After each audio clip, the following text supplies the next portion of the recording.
Lagi mo ba sinasabi sa anak mo na iiwan mo siya? Puro ba mga masasakit na salita ang sinasabi mo sa anak mo? Pag-usapan naman natin ngayon ang mga salita na automatic na lumalabas sa bibig natin kapag nagpapasaway ang anak natin. Yung mga, itigil mo na yan. O kaya, pinagtitinginan ka na ng mga tao pag nagpapasaway yung anak mo. Nakaka-guilty din minsan guys, di ba? Lalo na kung sinasabi mo yan dahil sa frustrations mo at galit mo. Di mo ba alam na masama ang epekto ng mga salitang yan sa anak mo? Naalala ko noon guys, no? Nagmamadali kami kasi magsisimba na kami linggo Sunday. Yung anak ko, ayaw pa rin umalis sa park kasi may park malapit sa bahay namin. Kaya, imbis na ipaliwanag ko ng maayos dahil nagmamadali kami, sinabi ko sa kanya na iiwan ko siya kasi aalis na kami. Nakikipaglaro pa siya guys nung time na yon sa mga bata. Bigla siyang nalungkot at parang natatakot siya.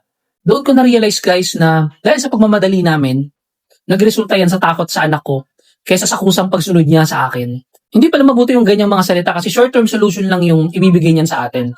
Oo, tama, susunod siya sa'yo. Pero sa huli, matututo siyang kumilos dahil takot siya or guilty siya. Hindi dahil sa gusto niyang sumunod sa'yo. Gusto ko lumaki ang anak ko na may tiwala sa sarili at alam kung bakit siya gumagawa ng mga tamang desisyon para sa sarili niya. Na-realize ko guys, no, na magiging mabuting magulang lang ako, pa naging effective ang approach ko at maramdaman ng anak ko na mahal at naiintindihan ko siya. Kaya guys, ito po ang mga diskarte na naging effective sa akin na sana makatulong din sa iyo. Una, unawain mo muna ang anak mo, tsaka mo sabihin ang mga limitations. Sa example na binigay ko kanina guys, no, instead na bantaan ko yung anak ko na iiwan ko siya, dapat sinabi ko pala that time, last 5 minutes or last 10 minutes bago kami umalis. Para makapaganda siya.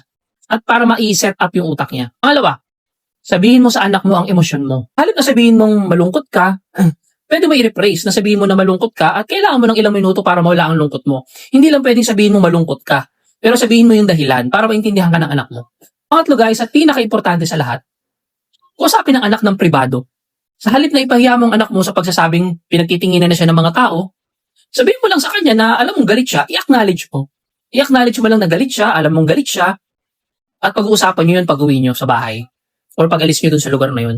Dahil dyan guys, magsisimula na i-validate ng anak mo nararamdaman niya at hindi siya mapapahiya sa mga tao na nakapaligid. Kaya lagi natin tandaan guys na isang investment sa emotional health ng anak natin ang pag-iwas sa ganyang mga salita.